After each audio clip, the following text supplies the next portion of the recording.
Hello and welcome. मैं ईशा नेगी एक बार फिर से आ गई हूँ कमाल के लोगों की कमाल कहानियां लेकर कमाल जिंदगी में। अक्सर कई वर्किंग वुमेन बच्चे होने के बाद अपना काम छोड़ देती हैं। बच्चा होने के बाद पूरी तरह से अपना जीवन को बच्चे की पेरेंटिंग के लिए समर्पित कर देती हैं। बच्चों के बाद काम छोड़ना पड़ता है, ऐसा कई लोगों से आपने और हमने सुना ही है। लेकिन इस मिथ को गजल अलग ने गलत साबित कर सभी माओ को इंस्पायर किया है।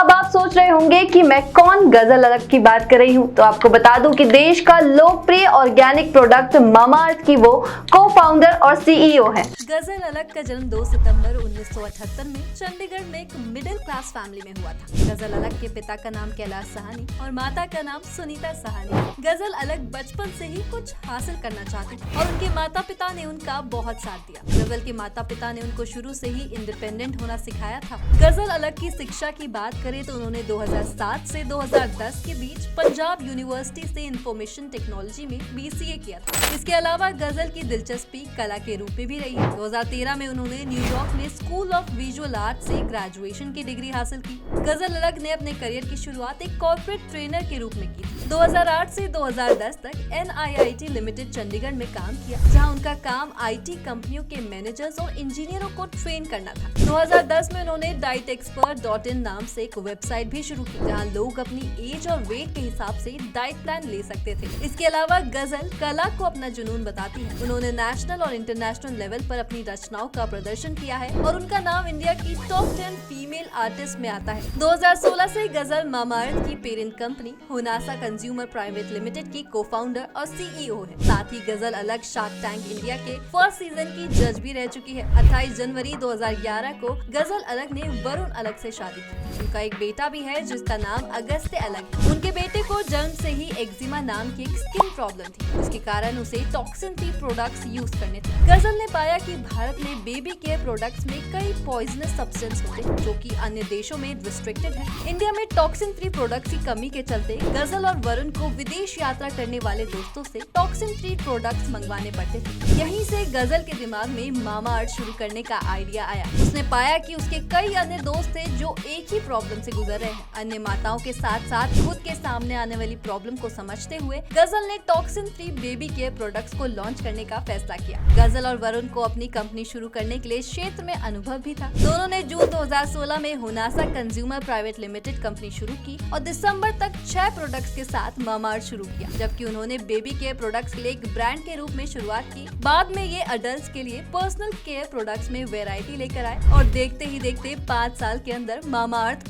10,000 पिन कोड की सेवा करते हुए 500 भारतीय शहरों में 5 मिलियन से अधिक ग्राहकों तक पहुंच गया। जहां साल 2018 में मामाअर्थ की ब्रांड एम्बेसडर शिल्पा शेट्टी रही, वहीं 2021 में सारा अली खान और साल 2022 में समंता प्रभु इसकी ब्रांड एम्बेसडर बनी। 2020 में मामाअर्थ ने plant goodness and plastic positive पहल शुरू की, जिसमें वो मामाअर्थ वेबसाइट पर किए जा रहे हर ऑर्डर को एक पेड़ से जोड़ते हैं जो वो लगाते हैं। उनका उद्देश्य 2025 तक 1 मिलियन पेड़ लगाना है। तो ये थी कहानी मामाअर्थ की को-फाउंडर गजल अलग। ऐसी ही प्रेरणादायक कमाल वीडियोस के लिए देखते रहे कमाल जिंदगी। Please like, share and subscribe.